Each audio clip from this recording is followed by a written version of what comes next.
Hello, അപ്പോൾ നമ്മൾ ഒരു പായസം ഉണ്ടാക്കാമെന്ന് വിചാരിച്ചിട്ട് നിൽക്കുകയാണ് കേട്ടോ.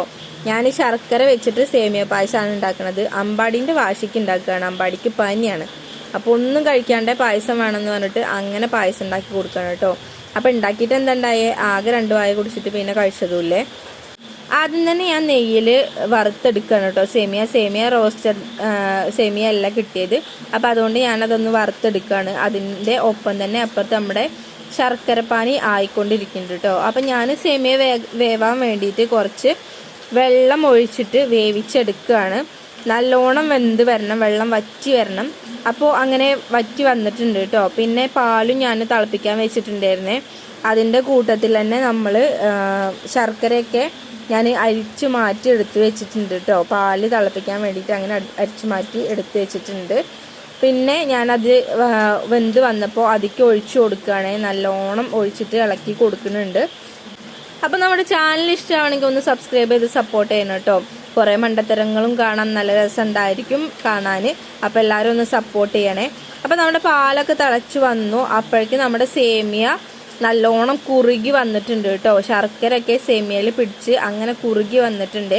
അപ്പം ഞാൻ ഇവിടെയാണ് ആദ്യത്തെ പൊട്ടത്തരം കാണിച്ചത്. കാരണം എന്ന് വെച്ചാൽ ആദ്യമായിട്ട് ഉണ്ടാക്കുക ആയതുകൊണ്ട് തന്നെ ആദ്യത്തെ പൊട്ടത്തരം എവിടെയാണ് കാണിച്ചത് കേട്ടോ. എന്താണെന്ന് ഞാൻ പറഞ്ഞുതരാം. ഞാൻ പാലൊഴിച്ച് കൊടുക്കുന്നുണ്ട്. പാലൊഴിച്ചിട്ട് നല്ലോണം മിക്സ് ചെയ്യുന്നുണ്ട് കേട്ടോ. നല്ലോണം മിക്സ് ചെയ്യുന്നുണ്ട്. അപ്പം നമ്മൾ കാരമൽ പായസം ഉണ്ടാക്കുന്ന ആ ഒരു ലെവലിലേക്ക് എത്തിയിട്ടുണ്ട്. ഞാൻ നല്ല പ്രതീക്ഷയാണ്, നല്ല ടേസ്റ്റ് ഉണ്ടാവും എന്നുള്ള നല്ല പ്രതീക്ഷയിലാണ് കേട്ടോ. അപ്പം ഞാൻ പാല് ഒഴിച്ചു കൊടുക്കുന്നത് പാലൊന്ന് തണുത്തതിന് ശേഷം വേണമെന്ന് ഒഴിച്ചു കൊടുക്കാൻ. അല്ലെങ്കിൽ നമ്മൾ തേങ്ങാപ്പാൽ യൂസ് ചെയ്യണേന്നു. എനിക്കിവിടെ തേങ്ങാപ്പാലൊന്നും കിട്ടാത്തതുകൊണ്ട് ഞാൻ പാല് മേടിച്ച് തിളപ്പിച്ച ഉടനെ തന്നെ അതിക്ക് ഒഴിച്ചു കേട്ടോ. പിന്നെ ഞാൻ നെയ്യ് ഒഴിച്ചിട്ട് അണ്ടിപ്പരിപ്പും മുന്തിരിയും കൂടെ വറുത്തിടാന്ന് വിചാരിച്ചിട്ടുണ്ട്. ഇതൊക്കെ അമ്പാടി കിടന്നുറങ്ങിയ സമയത്താണ് കേട്ടോ ഉണ്ടാക്കുന്നത്. ഉറങ്ങിയപ്പോൾ ഉറങ്ങിയതാണ് അമ്മ എനിക്ക് പായസം വേണം എന്നുള്ളത്. അപ്പോൾ പിന്നെ അങ്ങനെ എന്തേലും ചോദിക്കുമ്പോൾ ഉണ്ടാക്കി കൊടുക്കാമെന്ന് വിചാരിച്ചിട്ടാണ് ഞാൻ. അപ്പോൾ ഞാൻ അണ്ടിപ്പരിപ്പ് മുന്തിരിയൊക്കെ കഴുകിയിട്ടാണ് പിന്നെ ഞാനൊന്ന് നെയ്യിൽ വറുത്തെടുക്കുന്നത്.